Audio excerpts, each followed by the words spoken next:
Bora. Coitado do Wesley, cara. Você falou que resolvia tudo, irmão. Então é isso, irmão. Preciso de 27 chocolates. É isso. E, ó, se for pra mim, pode ser chocolate caro, inclusive. R$5, R$6. Esse pessoal merece. Oi? 28. 2 pra você. Não, tô de boa. Beleza, galera? Bora. Então vamos lá. Pessoal, na última aula... Diga um e aí, galera. Ó, que lindinho você está aqui, cara. Que bacana. Ó, na última aula, eu acho que nós fechamos o simbolismo. Foi ou não foi? Cantamos a musiquinha. Faltou alguma coisa do simbolismo? Pergunta. Ah, já começou o pré-modernismo? Melhor ainda. Aí, show de bola. Então vejam comigo, pré-modernismo. Converse comigo. Pega o material, pega o caderno, vai lá. Conversa comigo aí, vai. Ah, eu lembro, eu falei sobre o Euclides da Cunha, você falou que tinha lido, cara, que doido. Meu Deus. Então vamos lá, pega aí o caderno, conversa comigo, recapitula comigo que nós vimos na aula passada. Ó, fala pra mim, pré-modernismo, 1902. Vocês podiam conversar comigo, hein, galera? Ó, vou dar chocolate, galera, vamos lá. Vamos lá. Subornando o aluno, né? Fala pra mim, pré-modernismo, 1902 a 1922, né?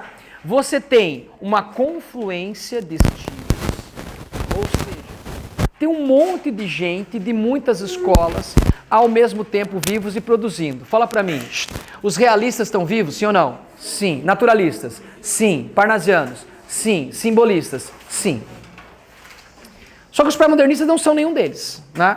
E quais são as características dos pré-modernistas? Né? Que eles constituem uma escola falsa. Fala pra mim, pré-modernismo, escola verdadeira ou falsa? Falsa. O nome foi dado na época ou posteriormente? Posteriormente, óbvio. Por quê? Porque eu não tenho como ser pré alguma coisa que ainda não aconteceu. Tá? Esses autores eram unidos ou dispersos? Dispersos. Nem eram amigos, nem se conheciam. Faziam obras diferentes com temas e formas diferentes. Beleza? Mas o que eles têm em comum? Falem comigo em voz alta. Uma visão crítica. Fale em voz alta, uma visão da realidade brasileira. Fala pra mim, uma visão. Fale em voz alta, uma visão da realidade do século XX. Essa é quem falava do século XIX eram os realistas. Quem falava do século XIX eram os naturalistas. Então eu quero que você repita comigo de novo.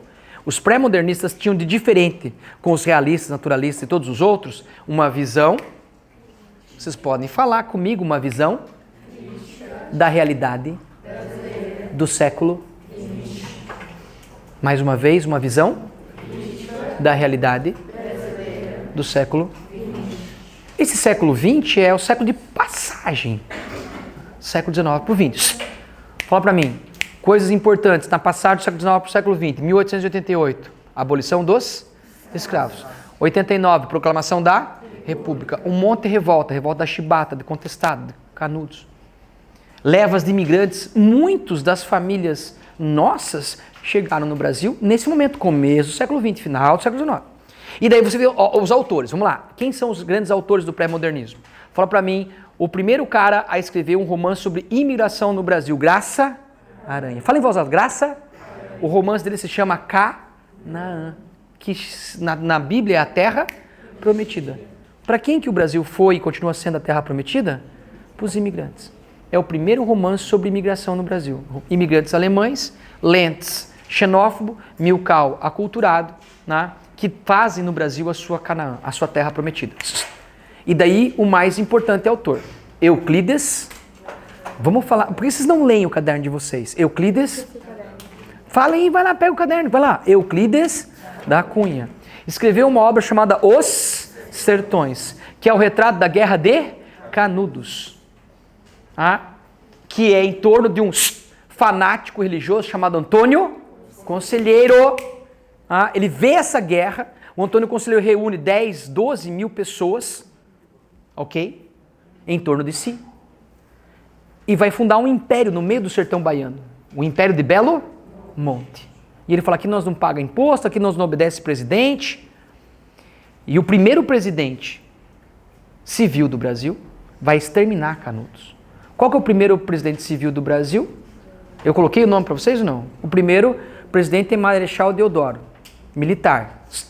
Segundo é Floriano Peixoto, militar. E o terceiro presidente, que é o primeiro civil, é Prudente de Moraes. Prudente de Moraes era chamado pelos seus opositores, pelos seus detratores, de prudente demais. Prudente demais é a mesma coisa dizer você é covarde. Você deixou lá 20, 15, 12, 10 mil na Bahia dizer que tem um império lá. E você vai ver quem é o prudente demais. E ele manda 4 ataques sobre Canudos. Os 3 primeiros são derrotados. E o 4º e último ataque dizima Canudos. Não sobrou ninguém. Tinha 10, morreu 10. Tinha 15, morreu 15. Tinha 20, morreu 20 mil pessoas. Mulheres, velhos, crianças. O rapa foi total. Encontraram Antônio Conselheiro morto. Mesmo depois de morto, decapitaram ele, colocaram a cabeça numa estaca, saíram com ele, mostrando o que aconteceria com quem se opusesse à República. Ah, e o pior, eu falei isso para vocês na aula passada, a profecia do conselheiro, quem morrer pela lâmina não verá Deus. Só vai ver a Deus quem morrer pelo fogo, pela pólvora. E numa guerra em que dava um tiro e logo na sequência o cara ia com a baioneta, ia com a espada, ia com a faca, os canudenses iam lutando, mesmo levando facada e baionetado. Não posso morrer, porque se morrer pela lâmina não verei a Deus. As forças republicanas executavam os canudenses, dizendo, diga viva a República. Não digo. Bom conselheiro falou que a República é coisa do demônio. Então você vai morrer, não tem problema. Quer morrer como? Com tiro ou degolado? Pelo amor de Deus, dá um tiro na gente. Não vou gastar bala com você. Nós se junta tudo aqui, senhor. Dá um tiro, mata uns 3, 4 aqui abraçadinho. Não, você vai morrer assim, ó. E os caras morriam, desesperados, gritando, achando que além de morrer, iam para o inferno. E daí, qual que é o lance do Euclides da Cunha, cara? O Euclides da Cunha escreve esse livro, Os Sertões, dividido em 3 partes. Leia para mim. Quais são as 3 partes dos Sertões? A primeira parte nem é literatura, é geografia, é geologia. Se chama A Terra. Quem tentou ler lá, centenas de páginas para dizer como que surgiu o solo do sertão nordestino. A segunda não é literatura também. A segunda é sociologia, antropologia. A segunda parte é o homem. E a terceira parte também não é literatura, é história, que vai contar os 4 ataques. E se chama o quê? A luta, a guerra. Mais especificamente a luta. Tá, e qual que é o lance do Euclides da Cunha? Por que o Euclides da Cunha é tão essencial nos dias de hoje? Porque o Euclides da Cunha não tinha lado. Ele vai criticar os 2 lados da guerra. Ele critica quem? Ele critica o líder religioso, que ele vê coisas positivas. Esses 10 mil, 12 mil, 15 mil, 20, sei lá quantos mil, estavam lá com um cara que dava o que o governo não dava. Comida, casa, remédio. Fala, aham. Mas esse líder religioso também era o quê, cara?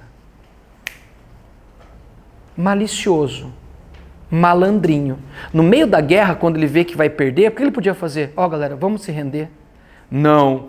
Deus falou que quem morrer pela lâmina não verá Deus. Vai pra guerra, vai fundo, continua, não cede, não retrocede, não recua. E do outro lado, cara, quem? As forças governamentais. Perderam a primeira, perderam a segunda, perderam a terceira, foi pra quarta pra ganhar. Tinha que ganhar a guerra, era uma guerra, né, Joãozinho? Mas matar criança? Matar mulher grávida? É isso? Em qualquer tribunal contemporâneo, crime de guerra. Crime de guerra. Até a guerra tem as suas regras. E nessa guerra, todas as regras foram burladas, ignoradas. Então Euclides está o quê, cara? Ele está falando mal. Tá, o exército estava certo, o governo estava certo, estava. Não dá para deixar império se multiplicar aqui, que vira uma bagunça, vira uma folia. Tinha que conter a revolução? Tinha que conter? Tinha. Mas desse jeito? Então Euclides da Cunha se posta num lugar equidistante em reconhecer erros, mas principalmente acertos graves dos dois lados dessa guerra que, no afã de salvar esse povo, dizimou a todos. Antônio Conselheiro dizia que queria salvar aquela gente. A República veio para instaurar justiça, igualdade social. E esses dois lados que queriam salvar esse povo, dizimaram-no. Não sobrou ninguém.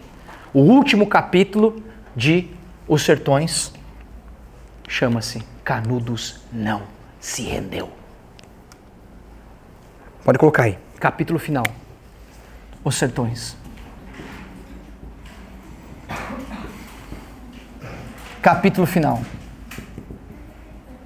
Eu não sei se coloquei isso para vocês. Canudos não se rendeu. Tá. Querem perguntar? Pode perguntar, galera. Pergunta. Vai, diga. Pode perguntar. Canudos não se rendeu. Capítulo final. Vocês conseguem enxergar aqui? Gente que está do lado de lá. Canudos não se rendeu. Morreu todo mundo que estava lá. Canudos não se rendeu. Tá, muito bem. Fechou. Esse é o Euclides da Cunha.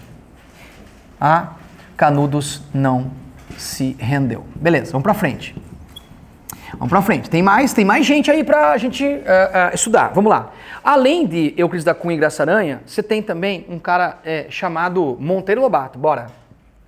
Monteiro Lobato. O Monteiro Lobato, ele vai ter dois tipos de produção, beleza? O Monteiro Lobato tem a literatura infantil, beleza? E aí todo mundo conhece. Fala pra mim, qual é o grande contributo do Monteiro Lobato para a literatura infantil? Sítio do Pica-Pau Amarelo. Estão ligados ou não? Tá. Você sabe que o Sítio do Pica-Pau Amarelo não é um livro, né? É um conjunto de livros, inclusive livros didáticos, né? Emília no País da Gramática, Geografia do Visconde. O Monteiro Lobato, e você sabe que o Monteiro Lobato começou a escrever para criança depois de bem velhão, tá? Sério. E tentando escrever para a escola, para as crianças aprenderem melhor, tá? E daí o que acontece? Só que o Sítio Pica-Pau Amarelo, cara, o que ele tem de bacana, velho? Vamos lá, cara. O Sítio Pica-Pau Amarelo é uma grande metáfora do Brasil. Metáfora do Brasil. Já percebeu isso? Né? O Monteiro Lobato, ele é o fundador, ele é o pai da literatura para crianças no Brasil. Tá entendendo? O que era para as crianças ler até surgir Monteiro Lobato, cara? É ler um monte de literatura bacana, mas tudo importado, né, mano? Né? Branca de Neve é legal? É legal, né? Rapunzel é legal? É legal, né, velho? Mas cadê o Brasil aí? Já pensou nisso? Uma criança lá lê, é a Branca de Neve, lá no Nordeste. Pô, o que é neve, né? Nunca vi neve. Beleza? Vai ver o Sapatinho de Cristal. Aí tá lá na fazenda de chinelo, Havaianas, e tá lendo o Sapatinho de Cristal. Já percebeu isso? Que o Monteiro Lobato é o primeiro cara que põe o Brasil pra criança ler?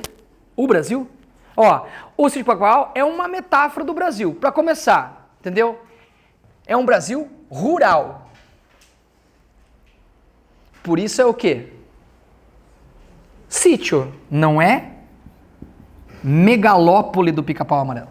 Metrópole do Pica-Pau Amarelo. Porque o Brasil, você sabe que nesse momento, quanto por cento da população brasileira vivia no interior e quanto vivia na cidade? Na cidade, quanto por cento vivia? Quanto você acha? Nas cidades?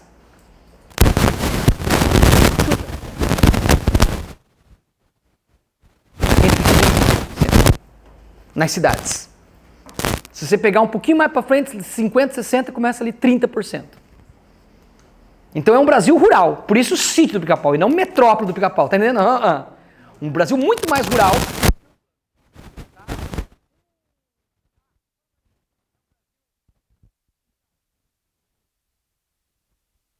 Rico.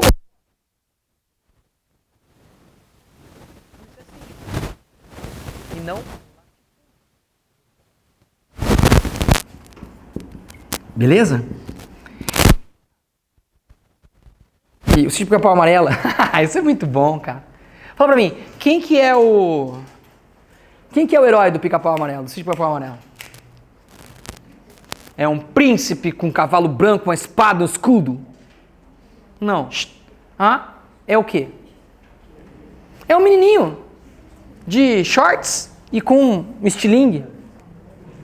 Mas que tem uma grande arma. Qual que é a arma do Pedrinho? A arma que não pode faltar a nenhum herói. Fala pra mim. A coragem. Pedrinho não importa o tamaninho dele, cara. Só tem uma seta, ele vai pra cima do Minotauro. Coragem. Fale pra mim.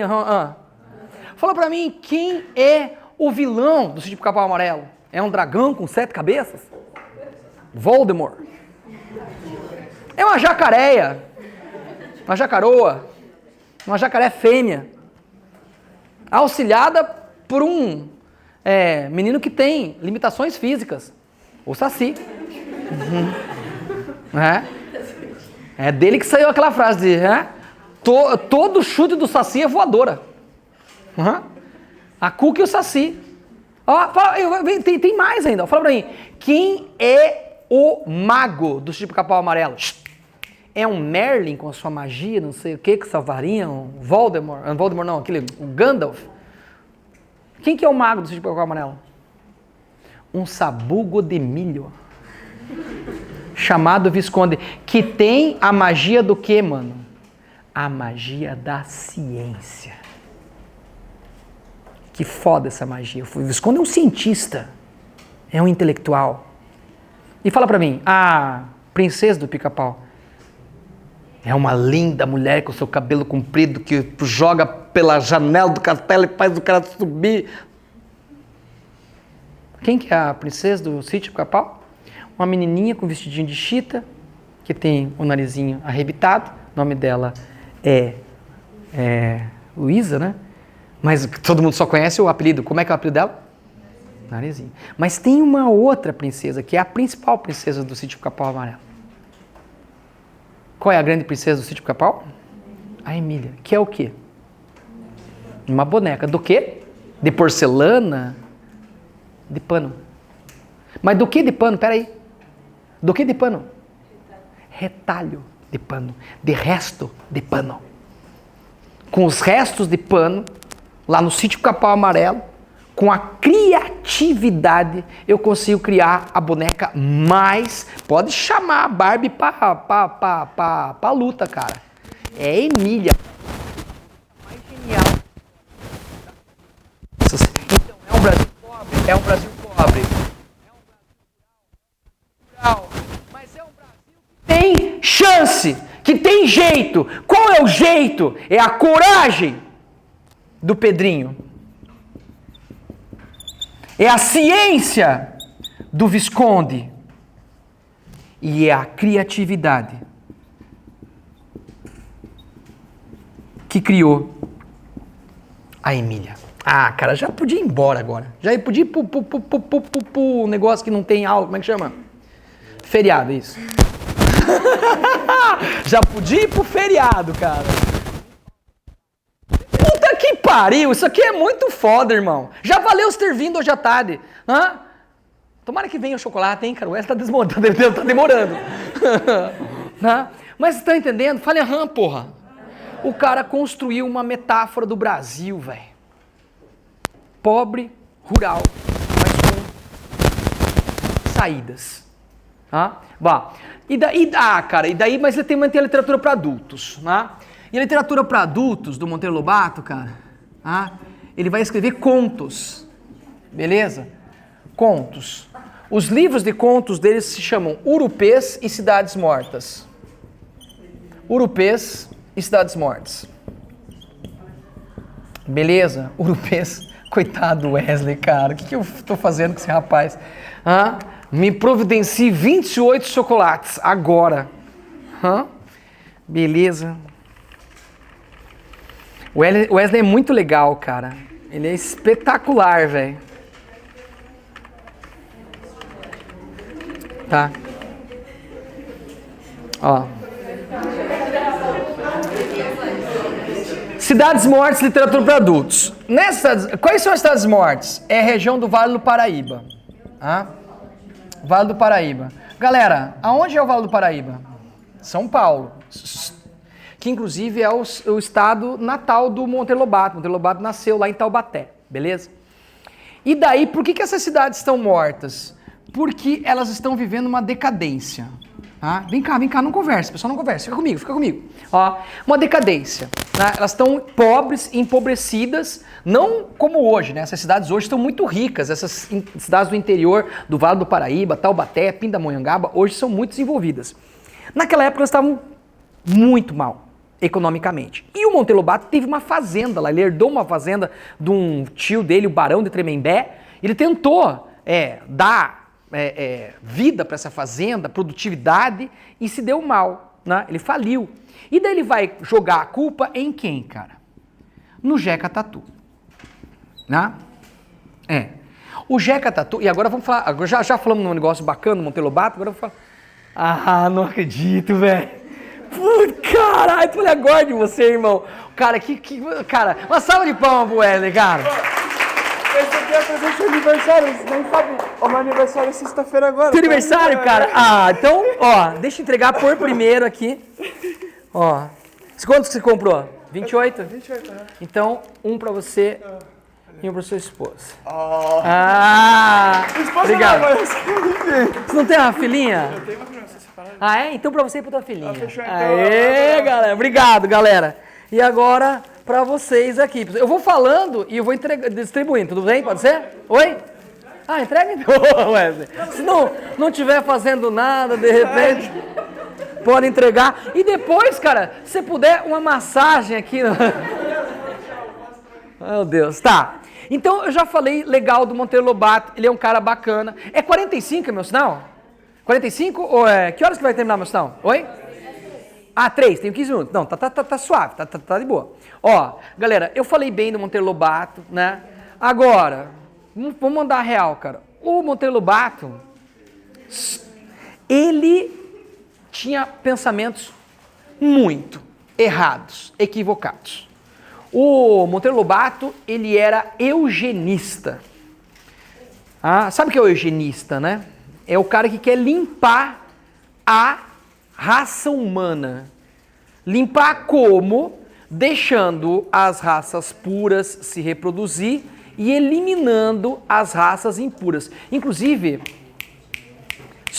você tem um projeto eugenista no Brasil, que não era só Monteiro Lobato, era um projeto, inclusive, de Estado, do governo, do Império, de trazer imigrantes brancos, italianos, e ir gradualmente eliminando raças indígenas e negras. Em alguns lugares isso aconteceu. A Alemanha nazista vai beber nessa fonte. O Monteiro Lobato acreditava nisso. E ele vai achar que o Jeca Tatu é uma degenerescência racial. As cidades estavam mortas porque o Jeca Tatu, ele era o urupê da região. Ele era urupê. O que é urupê? Urupê era uma praga. É tipo um fungo que dá no tronco e vai apor... Não converse, galera, por favor. O Jeca Tatu é o personagem. Tô chegando ali. Ó, então o Jeca Tatu é o personagem. É o habitante da região do Vale do Paraíba. É o personagem. Se você quiser, já coloca aí. Ele é o caipira. O caipira de São Paulo. É aquele cara que está sempre vestido com a roupa que vocês vestem nas festas juninas. Pelo menos as festas juninas raiz. Não aquelas que você se veste de country norte-americano. Mas ele tá sempre do quê? Chapéu. Como é que é o chapéu do caipira? De palha, meio zoado. A camisa dele, como é que é a camisa dele? Xadrez. Apertadinho, ele tá bem barrigudinho. A calça dele, como é que é a calça dele? Meia canela e detalhe, ele tá sempre fumando um paeirinho e ele tá sempre de pé descalço. E ele tá sempre o quê? Acocorado, porque o Jeca Tatu é o urupê. O Jeca Tatu, o caipira, é a praga. Assim como o urupê é um fungo que dá na árvore e apodrece a árvore, o Jeca Tatu é um fungo que apodrece as cidades. Por quê? Porque o Jeca Tatu, ele é o quê? Preguiçoso. E ele é preguiçoso por quê? Porque ele é uma olha a palavra, degenerescência racial. O que é uma... Já ouviu falar em degenerado? Seu degenerado, já ouviu falar ou não? Degenerado quer dizer uma pessoa baixa, entendeu? Então, degenerescência é uma raça baixa, é uma raça fraca. Vem o europeu aqui, forte, inteligente, e transa com o negro, com o índio, com o mameluco. E vai saindo essa raça mestiça aguada, rala, que dá no Jeca Tatu. Que é esse cara? Com o seu chapeuzinho, com o seu paileirinho, descalço, e ele tá lá sempre acocorado, ele nunca quer trabalhar.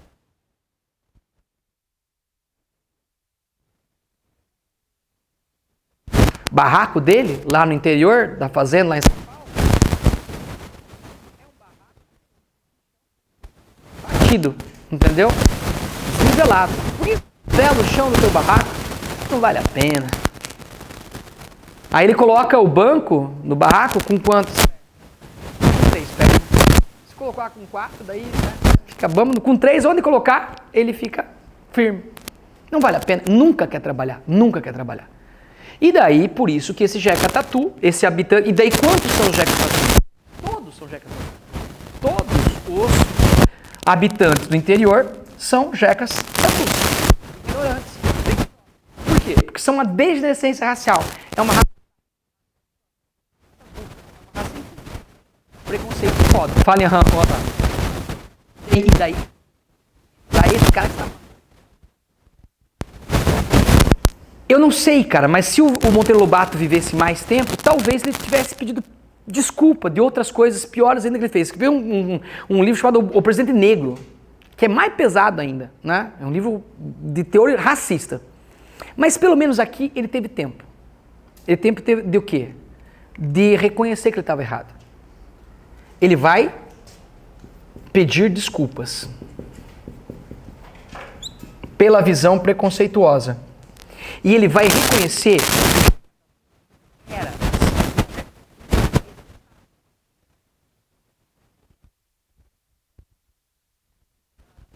a doença do Jeca.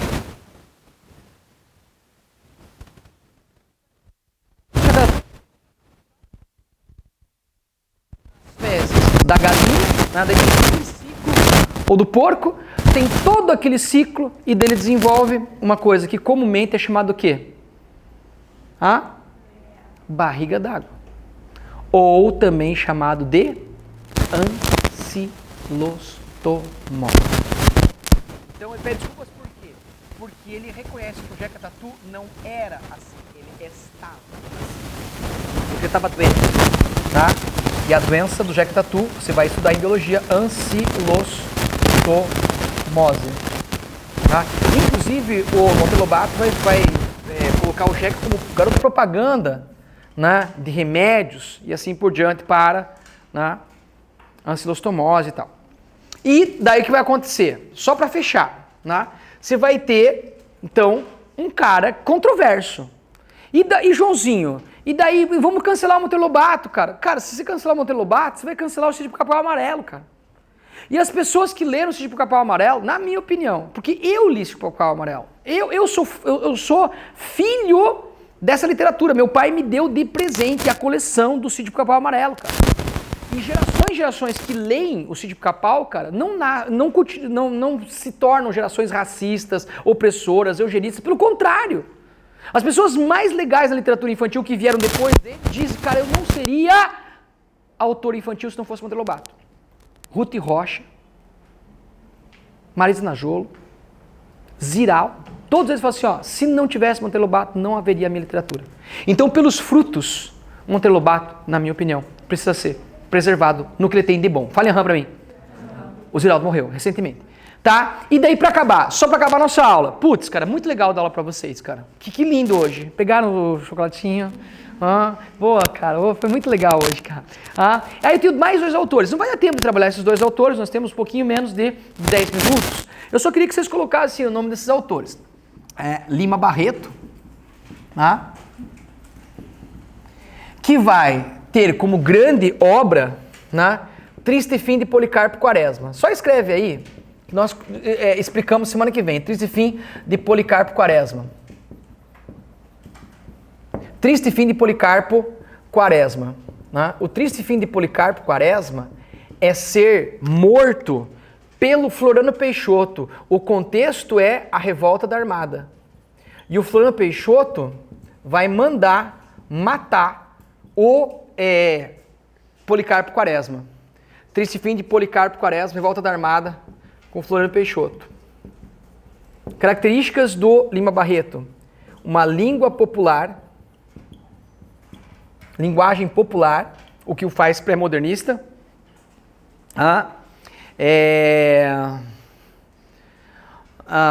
E o Policarpo Quaresma representa o ufanismo ingênuo.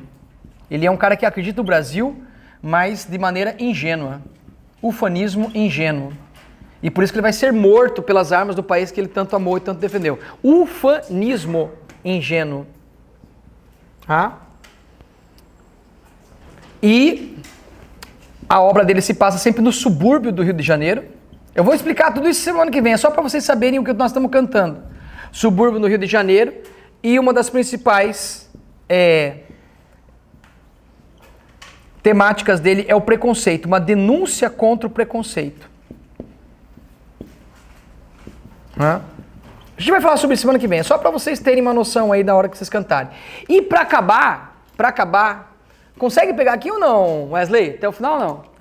Tem o Augusto dos Anjos. Augusto dos Anjos, o poeta mais original da literatura brasileira, é o cara que falava para escarrar na boca que te beija. Ele tem uma única obra, o único livro dele chama-se Eu. Beleza? Ele fala sobre a putrefação da carne humana. Putrefação das carnes humanas. Putrefação humana. É o principal tema dele. Putrefação humana. Ele falava, escarra na boca e te beija. Mas depois a gente vai, semana que vem a gente vai estudar essa aí.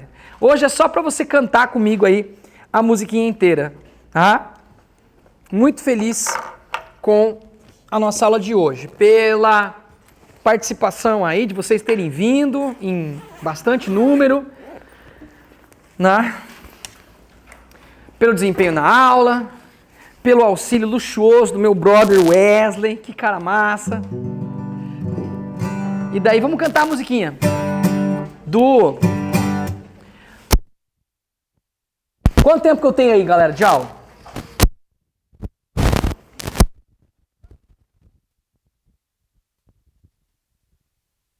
Eu achei que eu tinha adiantado, então. 5, Então vem cá.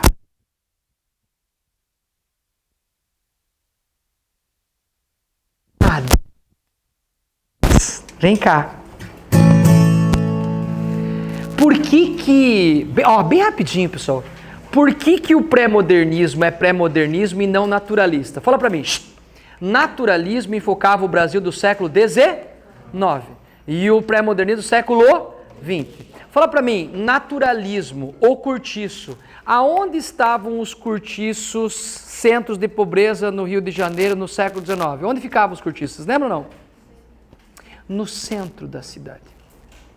E eu falei isso pra vocês na aula passada ou não? Vem cá, pega essa fita aqui, cara. Isso aqui vale o final da aula. Os cortiços ficavam no centro do Rio de Janeiro. Fale pra mim, final do século XIX. Aí vem um prefeito chamado Pereira Passos, com aval do 4º ou 5º presidente brasileiro, que é o Rodrigues Alves, e manda abaixo todos os cortiços. Bota abaixo. Vamos deixar bonito o Rio de Janeiro. E a pobreza que morava lá, vai para onde? vai para o pé do morro, subúrbio do Rio de Janeiro, vai morar.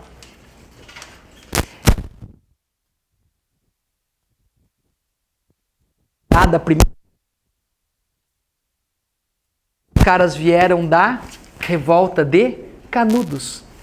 Prometeram para os caras pobres que estavam no exército, ó, quando vocês voltarem da guerra, nós vamos dar... Acabou a casa deles, cortiço, tudo bem? Quando vocês... Nós não temos de morar. Vamos para a guerra, quando vocês voltarem, nós vamos dar uma casa para vocês. E daí, quando eles voltaram da guerra, deram casa para eles? E aonde que eles foram morar? No pé do morro. Criar as primeiras favelas. Da onde que vem a palavra favela? De uma planta que tinha onde? Sertão da onde? Da Bahia. Que os caras conheceram aonde? Na Guerra de Canudos. E dizem que as primeiras favelas, os caras pegaram as caixas dos canhões que voltaram vazias e com essas tábuas começaram a construir umas casinhas subindo o morro que nem as favelas, as plantas que eles viram lá na Guerra de Canudos. Tanto que a primeira vez que se escreve a palavra favela na literatura brasileira é em Os Sertões. É isso. E é por isso que eu acho que a Terra não é plana. Porque se fosse plana a gente já tinha raspado a pobreza do planeta. Ó, olha a musiquinha, ó. Tá ligado? Meu abrigo. Desejo a você o que há de melhor. Ó, 1902, Euclides fez os sertões, revolta na Bahia, a terra luta e o homem, também tem Graça Aranha, que escreveu Canaã, sobre imigrantes, o Lentz e o Milkau, Urupês, Lobato faz, o caboclo Jeca nada quer fazer, anjos o eu que putrefaz, escarrar na boca que beija você,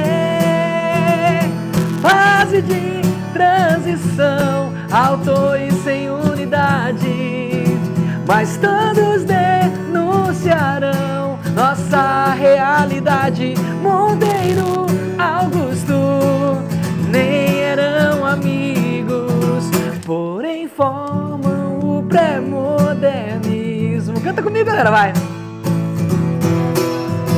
Lima fez Policarpo, o Floriano contra a Armada, ingênuo ufanismo, triste fim terá.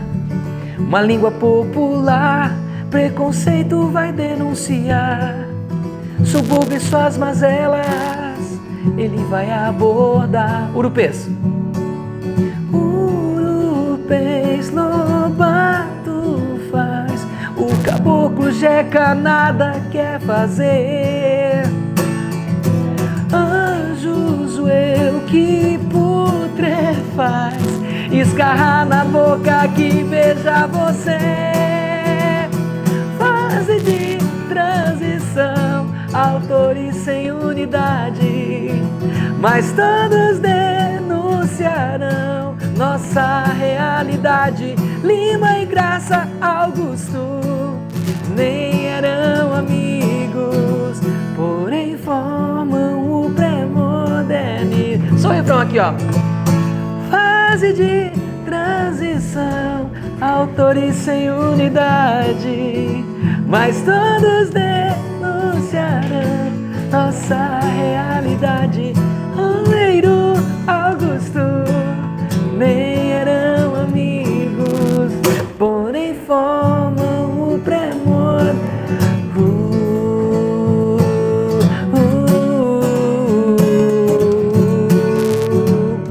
Eles formam o pré-modernismo.